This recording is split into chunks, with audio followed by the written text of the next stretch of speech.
Coffee black? That's the way I like it. Thank you. Now that you're running for president, more? I'm drinking a lot of it, yes. You were late to the game. Is that a question? Well, it's a statement. I think it's a statement of I'm fact, later. comparatively. I'm later. Comparatively I mean, later. you know, the truth is that the folks who've been at this for months and months and spent millions of dollars haven't locked it down. So why did you get in the race when you did? Well, we were ready to go back in 2018. We had a date. We were, a rollout plan, the whole thing. And about 2 weeks before, my wife Diane was diagnosed with uterine cancer. And that is the sort of thing that brings your feet back to earth. We thought it better, and I still think it was better to pay attention to that and to her. Of course. We celebrated 35 years of marriage last May. Congrats. She is cancer-free. Awesome. We had terrific care and a lot of faith, and she's fired up, and she's been one of the people continuing to encourage me to come in. And if you don't know her, that is a huge step for her, because she was a reluctant First Lady of Massachusetts, a brilliant one, but reluctant. I think you have a really interesting backstory about where you came from and what brought you to Massachusetts. Yes. Well, I grew up on the south side of Chicago. Right. Much of that time on welfare.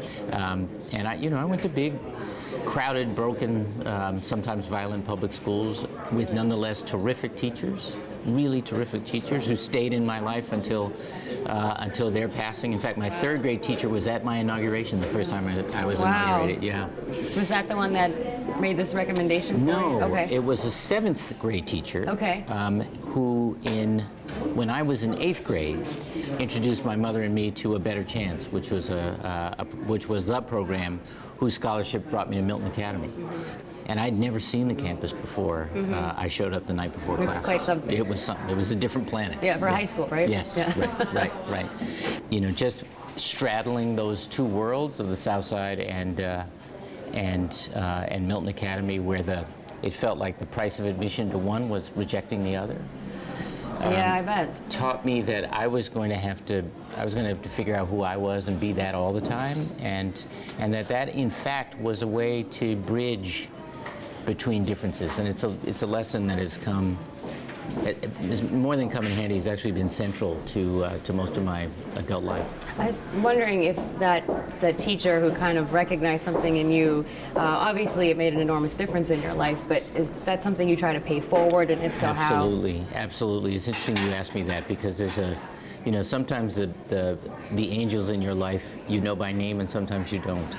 And I remember once being home on a school vacation from Milton. I was maybe 16, 17 years old, and I was late to meet someone, a friend, and I needed to get the bus to get there.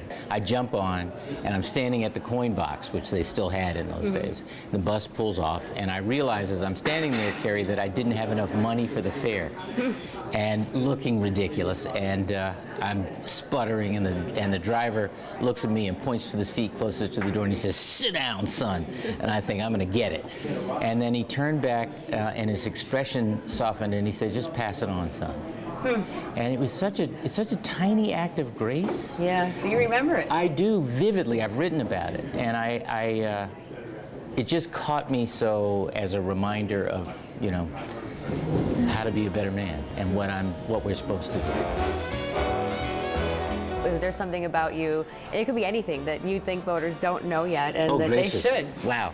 Well, what they don't know is probably a longer list than what they should. Okay.